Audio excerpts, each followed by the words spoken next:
il faut comprendre que le mariage est un projet. C'est ça. Donc, le mariage est un projet. Alors, si tu ne comprends pas que c'est un projet, tu ne vas pas prendre ça au sérieux. C'est ça le problème. Alors, je ne sais pas si, à propos de le projet, c'est quelqu'un qui a un projet. Quand on parle de projet, le projet, c'est quoi? Le projet, c'est-à-dire que c'est comme un architecte. Un architecte qui a donné un projet d'un bâtiment qui va être construit. Et l'ingénieur, quand il vient, il va suivre ce que l'architecte a déjà fini. Alors, quand tu ne comprends pas que c'est un projet, tu ne feras pas comme l'architecte a fait. Donc, c'est-à-dire que tu vas faire exactement comme il a prévu.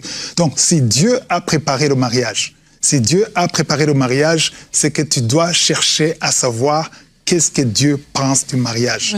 Voilà. Donc, si je parle des choix de conjoint, les gens aiment qu'on laisse le choix à Dieu pour faire autre chose, mais on ne laisse pas le choix à Dieu pour faire concernant le mariage. Je ne sais pas si vous avez vu que quand on parle du mariage, ça on dit non, ça c'est moi qui décide. Mais quand c'est autre chose, oui, je peux décider. Donc, alors, ce qui est important ici, c'est de comprendre qu'est-ce qu'il faut faire pour le mariage. Est-ce qu'il faut prier pour le mariage? Moi, j'ai entendu des gens qui disent qu'on ne prie pas pour le mariage. Oui, il y a des gens qui disent qu'on ne prie pas pour le mariage. Doctrine étrange. Oui, voilà. Donc, on va se baser sur Jérémie 29, 11, qui dit que le mariage est un projet. Donc, le verset dit « Je connais les projets que j'ai formés sur vous, dit l'Éternel, projets de paix et non de malheur, afin de vous donner un avenir et de l'espérance. » Alors, aussi longtemps que tu ne comprends pas que le mariage est un projet, donc tu ne vas pas prendre ça au sérieux. Tu ne vas pas prendre ça au sérieux. Tu vas dire, OK, je vais prier pour autre chose. Et qu'est-ce que Dieu veut de ça? Qu'est-ce que Dieu pense pour ma vie? Voilà. Donc, je vais insister beaucoup sur la prière en demandant que la volonté de Dieu soit faite sur la terre comme au ciel. Amen. Alors maintenant, ici, on parle de la volonté de Dieu dans ta vie comme elle est déjà au ciel. Donc, au ciel, Dieu te connaissait avant qu'il te marie. Donc, c'est ça. Donc, nous sommes d'accord sur ça. Tout à fait. J'aimerais que tout le monde soit d'accord avec moi que le mariage est un projet. Et est-ce que tu pries pour le projet? Comment est-ce que tu pries pour le projet? Est-ce que tu es attiré par les sentiments? Parce que les gens sont souvent attirés par les sentiments. Bien sûr. Alors, Éphésiens chapitre 2, verset 10, il dit quoi? Il dit que nous sommes son ouvrage ayant été créé en Jésus-Christ pour de bonnes œuvres que Dieu a préparé d'avance. Moi, j'ai colorié la partie qui dit que Dieu a préparé d'avance afin que nous les pratiquions. D'autres versions disent afin que nous marchions dans son projet ou dans les bonnes œuvres. Donc, la bonne œuvre, c'est quoi? Ce que je fais ici, c'est une bonne œuvre. Ce que vous faites ici à MCI TV, c'est une bonne œuvre. Donc, même le mariage, c'est une bonne œuvre. Oui. Alors, il y a un problème toujours quand je parle de mariage.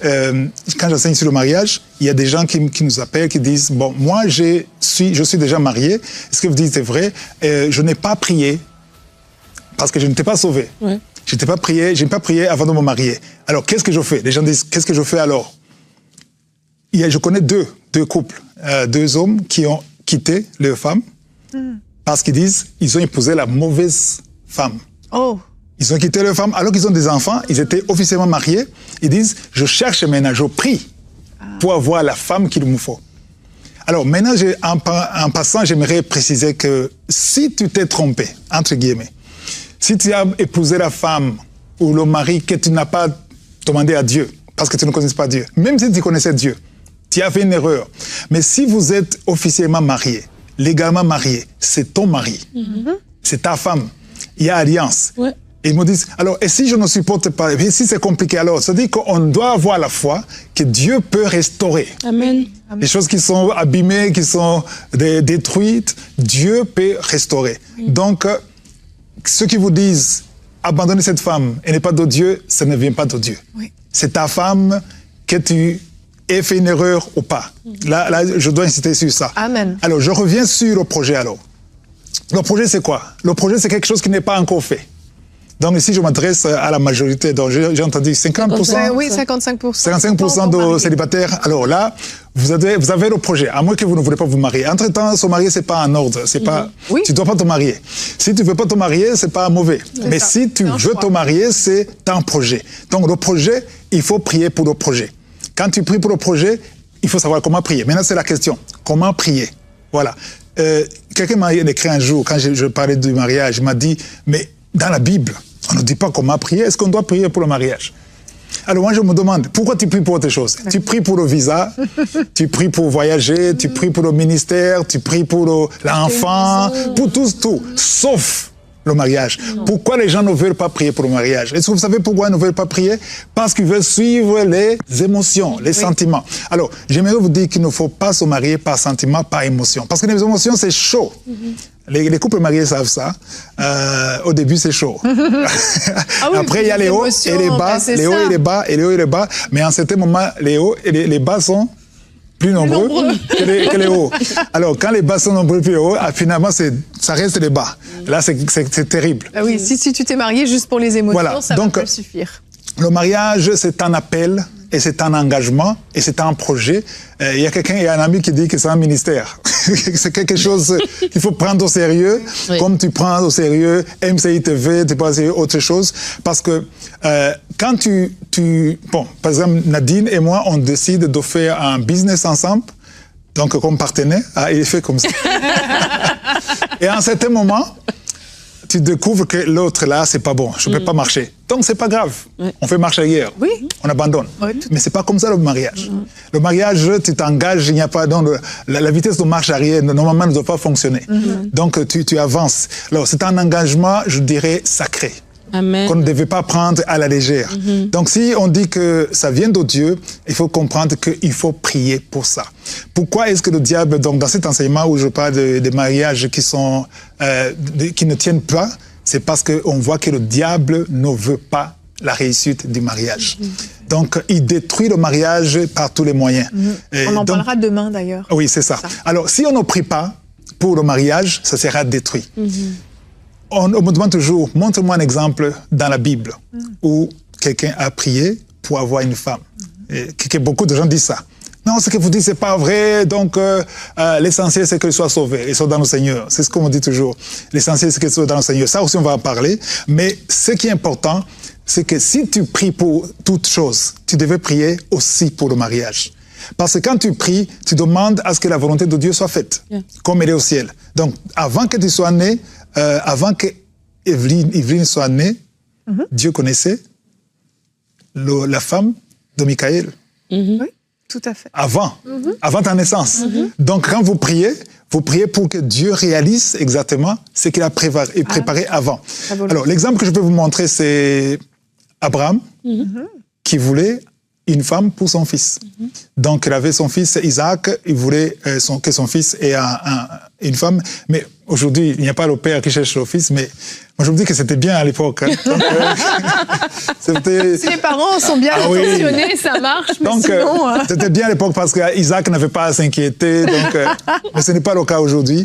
Mais quand même, Abraham craignait Dieu. Alors, qu'est-ce qu'il a fait? Il était entouré des Cananéens et ne voyait que des filles cananéennes.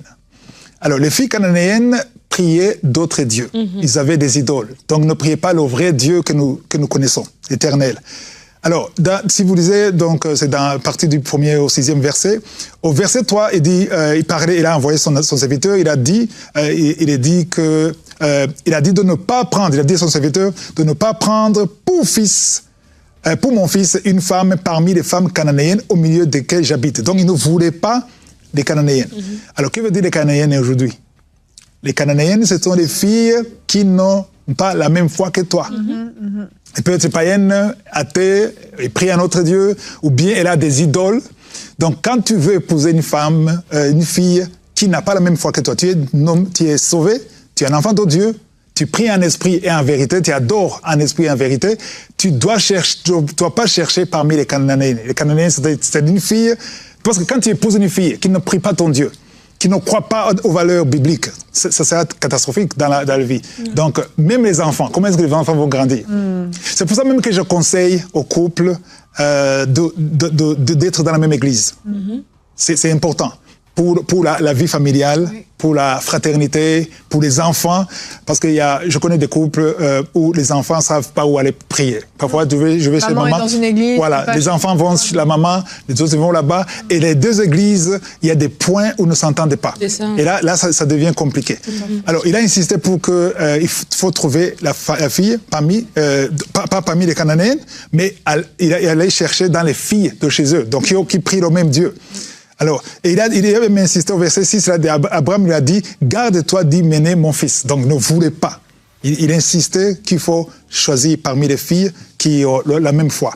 Alors, maintenant, je vais insister sur la prière. On va voir la prière, parce que le serviteur de Dieu, le serviteur d'Abraham, il a vu les filles, il y avait beaucoup de filles. Donc, tu vas parler d'Adam et Ève, mais Ève, il n'y avait pas d'Ève, mais il y avait une seule fille. C'est plus facile, hein? Oui, bon, s'il y avait une seule Ève, alors... C'est sûr de ne pas te tromper, hein? Mais lui, il a vu beaucoup de filles. Oui. Alors, ceux qui m'ont suivi, les 50 combien % d'hommes, il y a beaucoup de filles.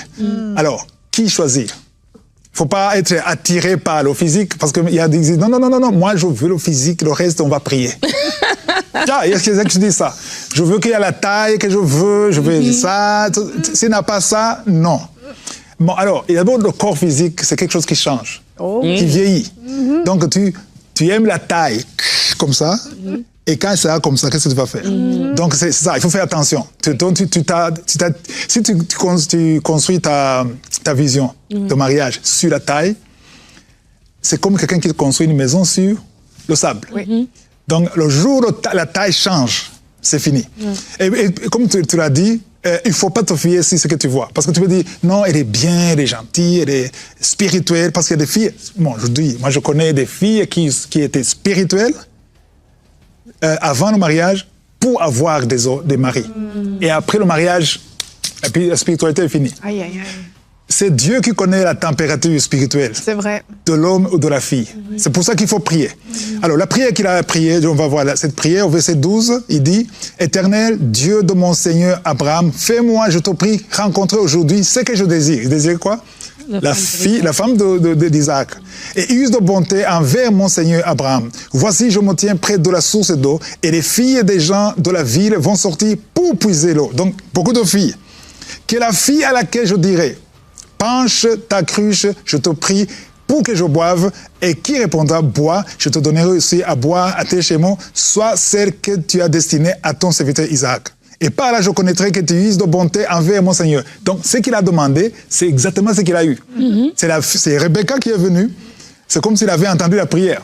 La parole de Dieu dit qu'avant même qu'il finisse la prière, elle est venue. Alors, ça nous montre quoi? Ça montre qu'il faut d'abord prier.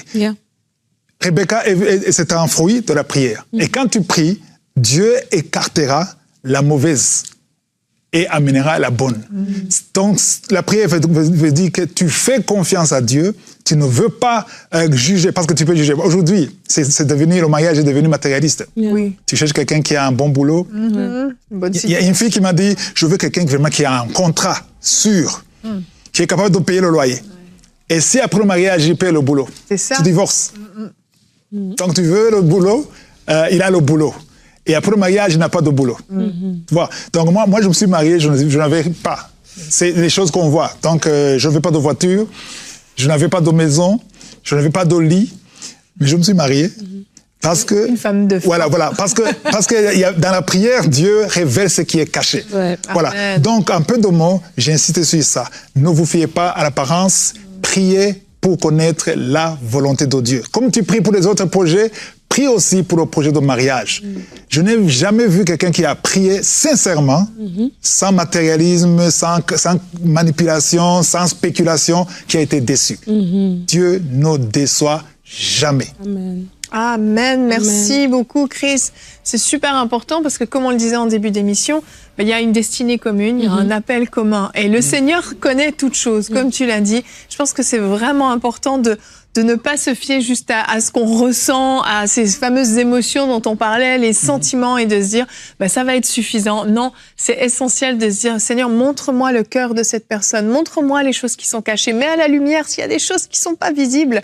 Et je vous encourage aussi à voir cette personne pas toujours juste dans le même cadre. Voyez comment il est ou comment elle est avec ses amis, avec sa famille, dans des contextes un peu différents, pas juste le dimanche matin à l'église.